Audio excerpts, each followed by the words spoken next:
Les athlètes de haut niveau en sport paralympique et adapté se sont entraînés à Reims en vue des Jeux Olympiques. Isabelle Forboto, Sophie Dumais et Raphaël Doumergue les ont rencontrés. Tu repenses à souffler l'air avec tes abdos par le nez, d'accord, et tu te souviens, avec beaucoup de fréquence. Champion d'Europe, champion du monde, Nathan Maillet prépare les Jeux paralympiques de Tokyo à Reims.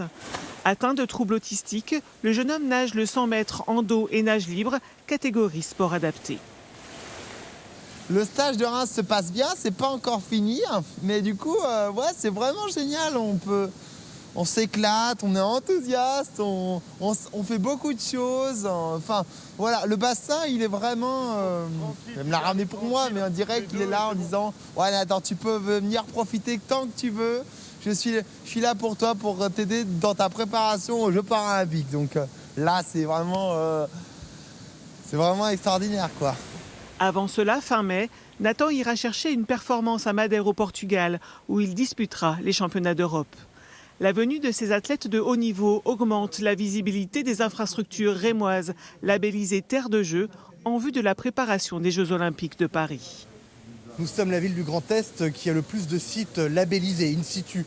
8 sites qui vont nous permettre d'accueillir dans les mois et les années qui viennent, jusqu'en 2024, des délégations venant du monde entier.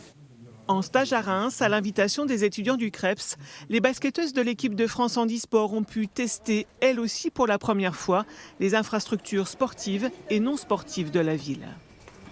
Les lieux dans lesquels nous sommes allés en fait étaient accessibles tous, donc que ça va de l'hôtel, le CREPS et les 2 gymnases sur lesquels on a évolué. Donc du coup pour ça c'est un point positif et le petit point négatif c'est la logistique où il fallait prendre tous les fauteuils, donc voilà ça fait beaucoup de transferts pour les filles. C'est pas spécialement difficile de changer parce qu'on a l'habitude d'être accueillis dans différentes villes, que ce soit en France ou à l'étranger, mais c'est vrai qu'on s'inquiète toujours de savoir est-ce que ça va être complètement accessible pour toutes les filles parce qu'il y a plein de handicaps différents dans l'équipe. Donc voilà.